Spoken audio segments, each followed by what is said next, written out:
Welcome to the Hardpire. This is episode 16, Behind Closed Doors.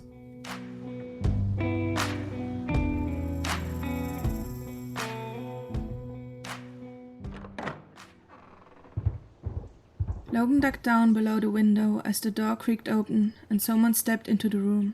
Rena sat down, her back flush against the outer wall of the house. She looked out over the fields in front of her with wide open eyes, without registering any of the landscape, too busy holding her breath and listening to the footsteps resonating behind her.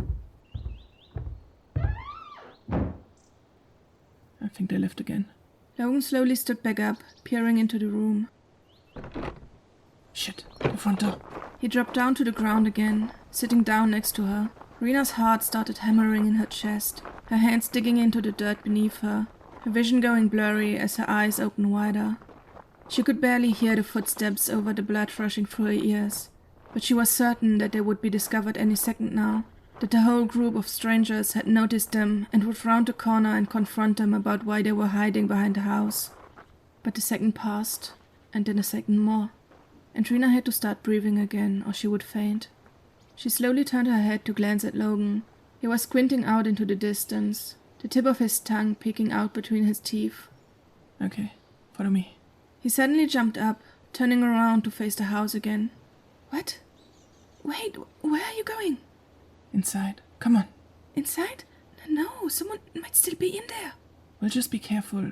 If the house was crawling with people, we would have noticed by now. Aren't you curious about what they're hiding? I'm more interested in staying alive. And shouldn't we wait for Roderick and the others? It's going to be fine. Let's go around back. Logan led the way, stopping at each window to peer into the house. Rena looked back towards the road, unsure of what to do.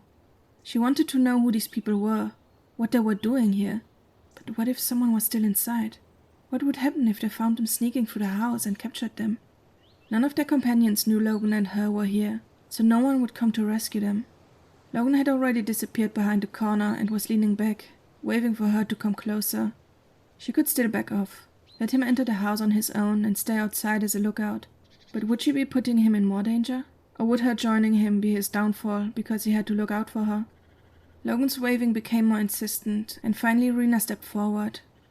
The back of the house had two doors, one that obviously led into the house, and another at the bottom of a flight of stairs that probably led to a cellar.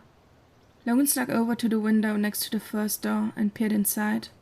The coast is clear. He hurried over to the door and gently pressed the handle down. His free hand lay on top of the crack between door and door frame, as if to keep the door from rattling.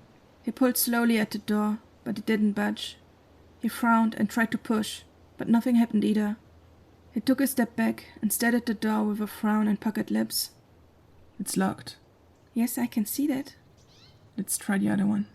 He hurried down the flight of stairs while Rena stayed near the door, keeping her ear close to the window so she could hear any potential movement in the house. She concentrated on the noises around her, but all she could hear was the wind rustling through the fields and forest around them. Not long after, Logan came back up to her, his frown having deepened. That one's close too. I think we should just leave. Luck clearly isn't on our side right now. It would be a mistake to force it and expect nothing bad to happen to us. Ah, come on. Where's the fun in that? We could try the front door. I don't think I heard them lock it. No, that's much too dangerous. Someone might be waiting on the other side. Or someone could see us from the farm. Yes, but breaking one of the windows definitely makes more noise. We also shouldn't break any of the windows. You have too many rules. I just don't want them to notice us. Logan, I'm serious. We should leave and get the others. I've got one more idea. Just let me try it. If it doesn't work, I'll concede. He turned around and walked back down the stairs. Rena nervously looked around. The house was surrounded by open fields on all sides, the forest beyond those, and it would have been plainly visible from far away that they were trying to break in. She quickly turned around and peered into the house, into what looked like an empty kitchen with an open door that led to a hallway, before ducking back down and joining Logan at the bottom of the stairs. What are you doing? It's an old door. We can just take off the hinges. He was standing upright, his dark curly hair undone, trying to thread the piece of fabric that usually held his hair up underneath the pin for the upper hinge. Aren't they going to notice that? Yep, but hopefully we'll be gone beforehand. He managed to wedge the string underneath the head of the pin, wrapping it around a few times and slowly pulling it up. As the bolt slid upwards, the knuckles of the hinge sprang apart, and Logan unwrapped his string to repeat the procedure at the bottom of the door. Rena looked back nervously, certain that someone would emerge at the top of the stairs at any moment and discover what they were doing. She concentrated on her hearing, trying to figure out if anyone was behind the door, but all she could hear was the scraping of metal against metal. Another pop, and the second hinge was unbuckled. The side of the door poked out, but didn't jump out of its frame. With the tips of his fingers, Logan tried to pull the door forward, making the wood groan and the metal lock creak, and Rena's body freeze at the anticipation that someone must hear all this noise. The door inched out of its hole little by little, until it lurched out with a final groan. Okay, great. Help me out. Logan moved so that Rena could wedge her way beside him on the side of the handle. Hold on to it. We need to slide the door to the side for the bolt to pop out, and then we just need to make sure the door doesn't fall down on us. There was barely any space between the edge of the door and the wall surrounding them. Rena really didn't know how they were supposed to slide a door to the side. Rena gripped the handle tight, her other hand flat on the door, but both her palms were so sweaty that she was scared the door would just slip out of her grasp. She could feel the strain on the bolt, could feel how it resisted the unnatural movement and threatened to break the wood of the door and its frame. The bolt popped out of its socket, and Rena almost fell into the room with the door, only keeping herself upright by pressing her shoulder into the frame. Perfect. See, that wasn't so difficult. Rena was too scared to answer him, too afraid of what lay behind the door. She wanted to flee, wanted to run back into the forest and cry out the tension in her body. She wasn't made for this life. I'll hold the door up. You go inside. Her body obeyed automatically. She squeezed through the hole they had created and walked into a dark room. It looked like a regular cellar, one wide room with well-organized shelves and crates and barrels. It actually looked a bit barren to her, like the furniture was just there in case someone wanted to use it, but no one actually lived in the house. She hadn't really considered how these people had ended up in this house, what kind of connection they had to the farm that they were allowed to stay here, but it certainly didn't look like they lived here full-time. She supposed that made sense, considering what the innkeeper had said about them only appearing a few days ago. Help me out for a second. Logan motioned for her to come closer as she held the door upright while he squeezed his way into the room. We can slide the bolt back in and close the door as best as possible, and then hope no one notices. I don't think it's just going to hold upright without fastening it to anything. I'll just tie the hinges together with my string. Gonna hate having my hair just floating around untamed. Sometimes you gotta make sacrifices. As Rena held onto the door, Logan wrapped the string over the upmost hinge and carefully pulled the door closer. He managed to shut the upper half flush and tie the string to the second part of the hinge, but the bottom part of the door slightly stood out, letting a trickle of light pass through its corner. All right, that should hold for a little while. They stepped away from the door, Rena keeping her hands hovering near the handle in case the door decided to fall after all. After the door had stood upright without even a hint of movement for a few seconds, they turned around and faced the darkness surrounding them. The room didn't have any windows, and any light trickling in from beneath and around the doors wasn't strong enough to illuminate much of anything. Kinda dark in here. Well, it is the cellar. You don't happen to have a light or matches on you, do you? No, this was your plan. Right. Let's just wait a second for our eyes to adjust, and then we can edge forward until we hit the door. Sure. Wait, there's someone upstairs. I don't hear anything. There. Okay, sounds like it's only one person. We'll just need to be careful. No need to panic. We can't walk around upstairs if there's someone else in the house. What if they aren't alone? There clearly aren't 10 people in this house. If one of them sees us, I'll just take them out. What if they have weapons? And we have the element of surprise. It's going to be alright, now come on. I hate this plan. I'm starting to think I hate all of your plans. But they get results, you'll see. While Logan crept forward, Rena looked up at the ceiling, trying to hear where the footsteps could have come from, but the house was silent again. Reluctantly, she stepped forward and joined Logan. Her eyes had adjusted well enough that she could see the faint light emanating from around the door leading into the house. Logan reached the door and put one hand on the handle and one hand on the crack between the door and frame again. He gently pressed the handle down and pulled, and this time, the door actually opened. Luck was on their side after all, because the door did not creak as Logan opened it, and no one was waiting for them on the staircase beyond the cellar. Okay, let's go. He opened the door wider and signaled for Rena to go first. She took a deep breath and stepped forward. She only poked her head out into the room at first, but when she saw they were at the bottom of a flight of stairs, she walked out completely. Rena lifted the hem of her dress with one hand and kept the other one on the wall to stabilize herself and make her footsteps as soft as possible, but she couldn't keep the wood from faintly creaking. She held her breath as she walked forward, keeping her ears focused on any other possible sounds emanating from the house. When she got closer to the top of the stairs, she stopped and only let the top of her head poke up. In front of them was what looked like the front door, with an empty coat hanger fixed on the wall on her left. To her right, just beyond the end of the stairs, was a door. She turned around and looked out into the rest of the hallway. To her left were another 3 doors, with 2 more doors on the wall to her right. A final door stood open at the end of the hallway, and she recognized the kitchen beyond its threshold. Where should we go? I don't know. Probably the room we saw from the outside. I don't know which one it is.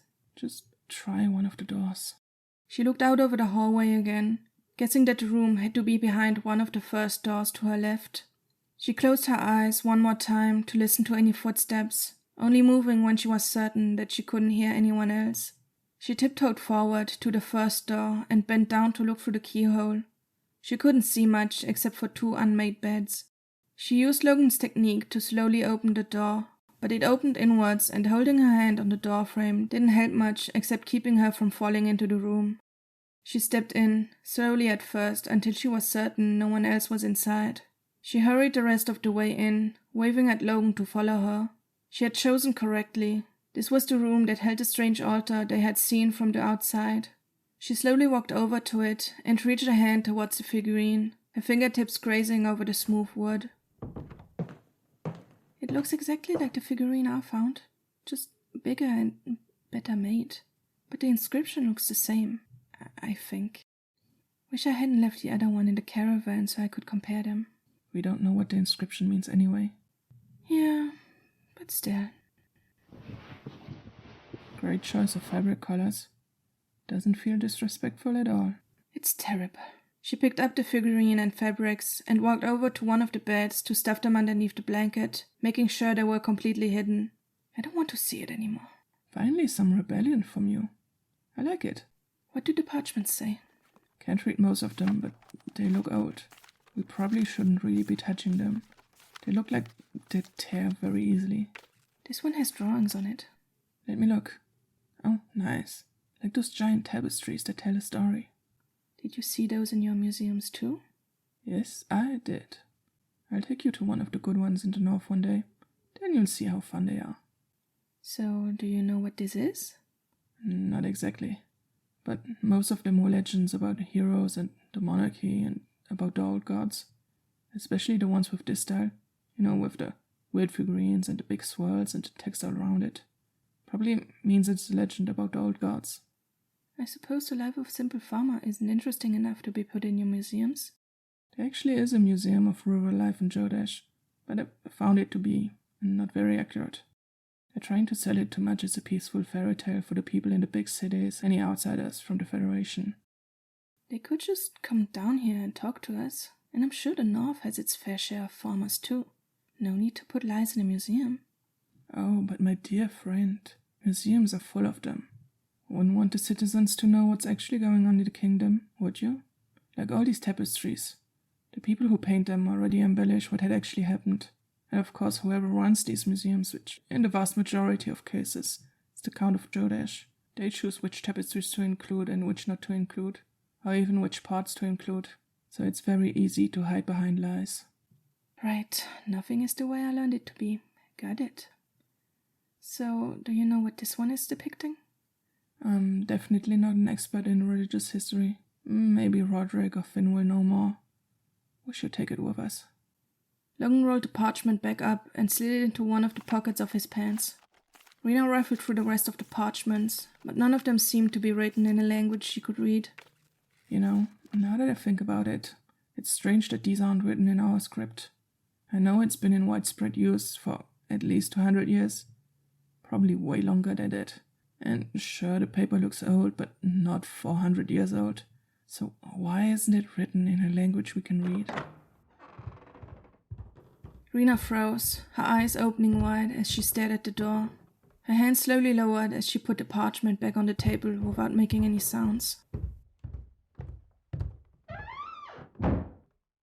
I think we're good.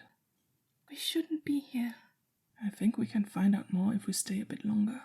We've tested our luck long enough. They'll find us if we stay longer. They're in the back of the house. If we avoid that part, we're going to be okay. Let's just go across the hallway. Fine, but after that we're leaving. Logan walked over to the door and pressed an ear against it, waiting a few moments before quietly opening the door and looking out. He slipped out onto the hallway and tiptoed over to the other side. Rena followed him and closed the door as carefully as she could manage, her eyes constantly darting to the closed doors at the end of the house. They entered a smaller bedroom that only held one bed to their left and a wardrobe to their right. The bed looked freshly used but not unkempt. Rena quietly closed the door and then stepped into the room, looking around at the sparse decor. I don't see anything that's unusual here. Logan knelt down to look underneath the bed, then tiptoed over to the only wardrobe in the room and opened it. Rena looked over his shoulder to see what might be inside, but it was empty except for a pile of towels. Yeah, I don't think there's anything to find here. Fuck. Logan grabbed Rena's hand and dragged her to the corner between the wardrobe and the door. They pressed their backs against the wall, the dread rising in Rena as she heard the footsteps coming closer. The door opened, stopping a hand width away from Rena's face. A person walked in, wearing the group's uniform of black pants and dark red tights with a loose white shirt, a rather plump woman with short curly brown hair. She walked straight towards the bed, holding a pile of folded laundry in her arms. Logan stepped forward, pushing the door close, and before the woman had a chance to fully turn towards him, he had wrapped his arm around her throat. The woman tried to fight him off, the pile of clothes falling to the ground as she clawed at Logan's arm. But soon her movements became sluggish, and then her arms fell to her sides and her knees buckled. Logan gently let the body drop to the ground, making sure she didn't hit her head on the frame of the bed. She's going to be fine, right? Yeah, we just need to tie her up so she doesn't come after us. He dragged the unconscious body closer to the bed and picked up one of the tights from the pile of clothes that had fallen to the ground. He pushed the body around until it lay on its side, with the arms wrapped around the leg of the bed, and then used the tights to tie them up. Rena crouched down to pick up the only fabric that stood out from the pile, a white and green dress, similar to the one she was wearing. She frowned as she looked at the hem of the dress, at the swirling flower pattern that had been meticulously embroidered into the fabric, the pattern that she had run her fingers over so often as she helped her mother wash the laundry. This is Maya's. What? This is my sister's dress. Why do they have my sister's dress? Logan stared at her, his hand still hovering over the knot he had just tied. His eyes wandered down to the dress in her hands, his mouth opening slightly as if he wanted to say something, but no words came out. Rena's vision went blurry as her eyes filled with tears. Why do they have her dress? I don't know. What have they done to my sister? I don't know. Are you sure it's her dress? Yes, I'm sure. My grandmother embroidered those flowers. There isn't another dress like it out there. I'm sorry. I really don't know what it's doing here. Do you think she's here? Are they keeping her somewhere? We need to save her. She got up, clutching the dress close to her chest. Rena, wait! Without waiting for Logan, she turned around and hurried out of the room. She stopped in the hallway for a second, evaluating where they might be keeping her, then rushed over to the first door to her left. She didn't wait to hear if anyone else was still in the house. Didn't wait to make sure anyone wasn't waiting for them. She needed to know if they were keeping Maya somewhere, if she was still alive and well. She burst into the room and frantically looked around. One long table stood in the middle of the room, with 8 chairs standing around it. One side of the table was covered in loose papers, books, and rolls of parchment. The other side was empty, except for another pile of clothing in one corner. Along the wall to her left stood 2 large cupboards. On the far wall beyond the cupboards was a fireplace that still held ashes from the previous night. Rena stepped into the room, leaning down to look underneath the table, opening the cupboards to look inside. But of course Maya wasn't anywhere to be found. Rena, come on, stop. She isn't here. We need to check the other rooms. She shouldered past Logan into the hallway, sliding out of his grasp when he tried to stop her. She turned towards the front door and looked straight into the bright green eyes of a woman she had never seen before. She had an old scar running over her nose and underneath her left eye, and her light brown hair was almost the same color as the pelt she had draped over her shoulders. The woman stared at her, her eyes growing wide before her eyebrows knit together in anger. "Who are you?" She stormed forward, her hand disappearing underneath her cape before re-emerging with a dagger, its tip slightly curved upwards. Rena quickly stepped back until she hit the wall next to the open door to the kitchen, clutching the dress tightly to her chest. The woman rushed towards her and raised the dagger, but as soon as she had passed the door to the parlor, Logan jumped out and grabbed her wrist, the sudden halt in movement turning her around to face away from Rena. Rena used the opportunity to slide into the kitchen. She thought about closing the door for a second, but couldn't dare leave Logan alone out there. She frantically looked around for anything she could use, and her eyes landed on the cast iron pans hanging from the wall. She grabbed the biggest one with one hand, refusing to let go of the dress, and rushed back out to find Logan trying to pry the dagger out of the woman's hand. From afar, she could see two more people wearing the now familiar outfit rush towards the front door. She ran forward and threw the heavy pan at them, almost losing her footing. She tried to close the door before the men could reach it, but she wasn't fast enough. One of them slammed into the door and sent Rena flying backwards. The distraction was enough to break Logan's concentration, and the woman ripped her arm out of his grip. She held the dagger out to his throat, backing him into the wall. "Who the fuck are you people?" "I wouldn't even think about hurting him." Rena's head whipped up at the sound of her companion's voice. Asher stood behind the man who had burst through the door, her golden sword at his neck.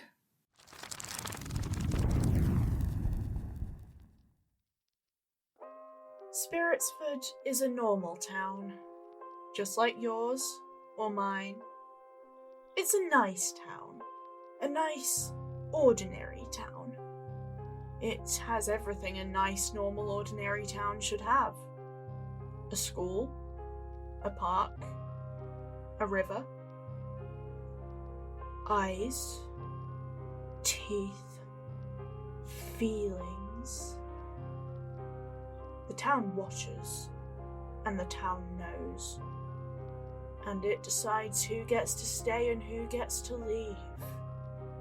And Spiritsford has eyes on every wall, eyes that seem to follow you as you walk down the cobbled street. You know you are being watched. You know you are being followed. But you carry on with your day. Because, of course, this is just a normal town. These are all just normal town things. And obviously our townsfolk are normal too. Just ask the local wizards. They'll tell you themselves that everything going on here is perfectly normal. And there's nothing strange going on here at all. The Children of Room 56 is a queer horror podcast created by Alex Abrahams and distributed by the Listless Network. Our first episode, The Disappearance of Chip Romero Part 1, is out now wherever you get your podcasts. We hope you enjoy. 3 paths lay in front of us on which the story could continue. On the first path, Rena and her companions tried to capture the members of the Crow and question them on the spot. On the second path, Rena and her companions tried to capture the members of the Crow and bring them to the city of Rancor before someone discovers them. On the third path, Rena and her companions demand the members of the Crow bring them directly to their base in Baydan. You have until next Monday, 3rd of October, to help decide how the story should continue. Next episode will be the season finale. Head over to the show's Twitter page or to thehardpire.com to cast your vote. As always, you can read the transcripts to each episode on the website, where you can also find additional information such as character art or a map of the journey. If you want to support the podcast, you can tell a friend about it, leave a review or rating wherever you listen to podcasts, or check out the Ko-fi or Patreon page. The Hardpire is written and produced by me, Audrey Martin. Thank you for listening.